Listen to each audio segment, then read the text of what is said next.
কিছুক্ষণ আগে সংবাদ মাধ্যমে এসে শাকিব খান সরাসরি বক্তব্য দিয়েছেন এবং সেখানে বলেছেন, বুবলি বললে কি আমি তার অবৈধ সন্তানের বাবা হয়ে যাব? এমনটাই বলেছেন নাকি ঢালিউড কিং শাকিব খান। এবার বুবলিকে নিয়ে বিস্ফোরক তথ্য দিলেন শাকিব খান। এর আগেও নাকি বুবলি অনেক সম্পর্কে জড়িয়েছেন। সম্প্রতি দেশের একটি বেসরকারি সঙ্গীত টেলিভিশনের কর্ণধারের সঙ্গে শবনম বুবলির প্রেমের গুঞ্জন ওঠায় এমন মন্তব্য করেন এই ঢালিউড কিং। আসসালামু আলাইকুম দর্শক বন্ধুরা, স্বাগতম আমাদের চ্যানেলে। আজকের ভিডিওটি যদি শেষ পর্যন্ত না দেখেন তাহলে কিন্তু অনেক বড় একটা খবর মিস করবেন। ঢালিউড কিং শাকিব খান এবং চিত্রনায়িকা শবনম বুবলিকে নিয়ে আবারও তোলপাড় গোটা বাংলাদেশ। এবার যে খবরটি সামনে এসেছে তা শুনে আমি বলেছি না আমার লোক বলেছে, তো এটা কে বলেছে ভাই? আমরা শুনেছি। চমকে উঠেছেন স্বয়ং শাকিব ভক্তরাও। বুবলির বিরুদ্ধে এবার সরাসরি মিথ্যাচার অভিযোগ তুলেছেন শাকিব খান নিজেই।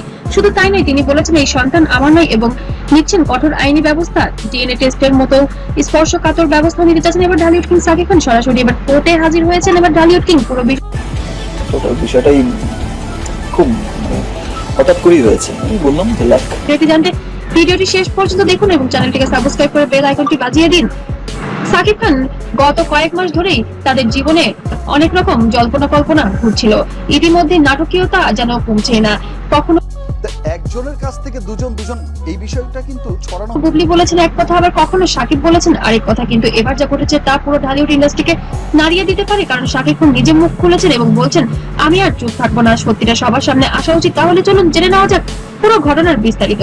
দর্শক বন্ধুরা, 2020 সালে শাকিব খান এবং বুবলি সম্পর্কের গুঞ্জন চললেও 2022 সালে বুবলি সবার সামনে প্রকাশ করেন তার সন্তান শেহজাদ কিংবিকে।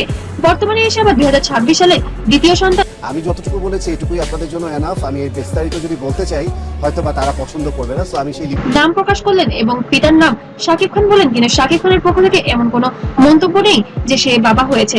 তবে কি সন্তানের বাবা শাকিব খান নন, যার কারণে এবার বুবলির উপর ক্ষিপ্ত হয়েছেন ঢালিউড কিং শাকিব খান। এবার ডিএনএ টেস্টের মতো বিষয়ে যেতে হয়েছে, কারণ শাকিব খান একদম অস্বীকারই করছেন এই সন্তান নাকি তার নয়। প্রথমত বুবলির বিরুদ্ধে তিনি মানহানি মামলা দায়ের করবেন, দ্বিতীয়ত তিনি ডিএনএ টেস্টের দাবি জানাবেন এবং তৃতীয়ত সামাজিক মাধ্যমে মিথ্যা তথ্য ছড়ানোর জন্য সাইবার ক্রাইম আইনেও অভিযোগ করবেন বুবলির নামে। এমনটাই শোনা যাচ্ছে তার ঘনিষ্ঠ মহল থেকে। শাকিব ঘনিষ্ঠরা বলছেন শাকিব ভাই এবার অনেক কষ্ট করেছেন এবং তার ইমেজটাকে নতুন করে তৈরি করেছেন, সেই ইমেজ নষ্ট করে ওকে বলেন পেপার দেখাইতে। ওটা একটা চক্রের সাথে জড়িত।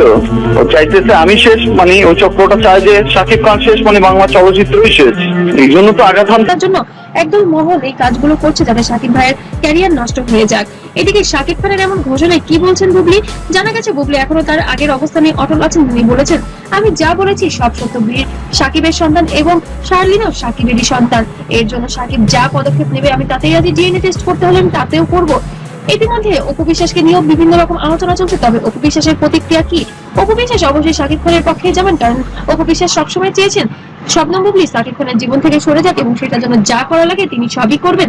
তো বন্ধুরা, আজকের ভিডিওটি কেমন লেগেছে অবশ্যই কমেন্ট করে জানাবেন। আর আসলে কে ঠিক কে ভুল ওকে বলেন পেপার দেখাইতে। ওটা একটা চক্রের সাথে জড়িত। ও চাইতেছে আমি শেষ, মানে ওই চক্রটা চায় যে শাকিব খান শেষ, মানে বাংলা চলচ্চিত্রই শেষ। এই জন্য সেটাও কমেন্টে জানাতে ভুলবেন না। আর নতুন নতুন আপডেট অবশ্যই সাবস্ক্রাইব করে পাশে থাকবেন। ভালো থাকবেন, সুস্থ থাকবেন। আল্লাহ হাফেজ।